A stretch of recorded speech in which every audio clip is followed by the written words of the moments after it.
The U.S. will continue to bomb the militias backed by Iran. That's the warning from the Biden administration after launching major attacks over the weekend. And this comes as Israel is facing a growing conflict with another group backed by Iran, Hezbollah.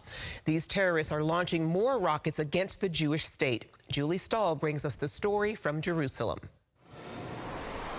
The U.S. says it's planning more attacks with Britain against Iranian-backed militias after carrying out dozens of airstrikes against targets in Syria and Iraq, as well as against the Houthis in Yemen, in response to the killing of 3 American military personnel in an attack on Tower 22 in Jordan last week. This was the beginning of our response. There will be more steps.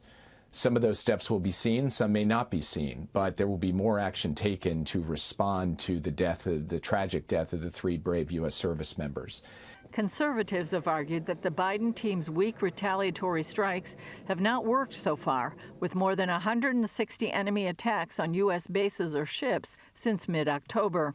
Still, National Security Advisor Jake Sullivan says the U.S. will respond to further attacks while also issuing a warning to Iran. From the perspective of Tehran, if they chose to respond directly to the United States, they would be met with a swift and forceful response from us. Meanwhile, another Iranian proxy, Hezbollah, has been ramping up rocket attacks along Israel's northern border, and Israel has responded by targeting their forces and military capabilities. Rear Admiral Daniel Hagari says since the beginning of the war in Gaza, Hezbollah aligned itself with Hamas. Hezbollah is trying to divert our attention from the war in Gaza, disrupting the life of Israeli residents of the north. The aggression and attacks carried out by Hezbollah are fully backed by Iran and are the service to the Iranian regime that wishes to harm Israel. Hagari says Israel is fighting intensely to reshape security and push Hezbollah back from the border, allowing Israelis to safely return home.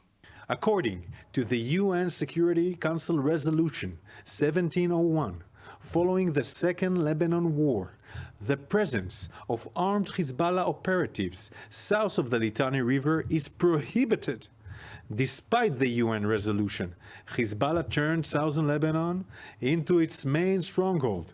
Meanwhile, the European Union's leading foreign policy diplomat, Joseph Borrell, is arguing that defunding the UN Relief and Works Agency would be dangerous because it would cut off aid, even as a video resurfaced recently showing Palestinian children at a school in East Jerusalem run by UNRWA bragging about wanting to murder Jews.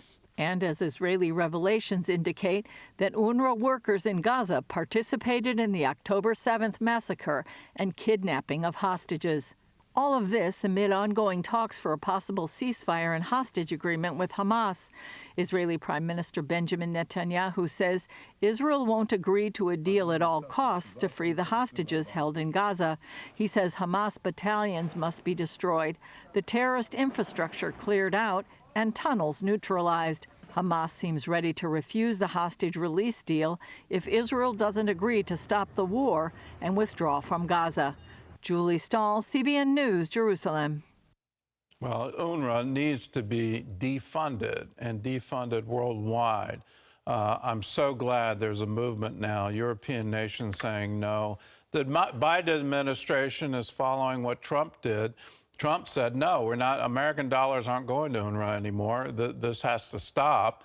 They're clearly teaching their children to kill Jews. Let's put an end to it. But now, in light of the revelation that they employed terrorists, that taxpayer dollars, UN dollars, went into the salaries of terrorists, well, then it's over. This thing needs to stop, and it needs to stop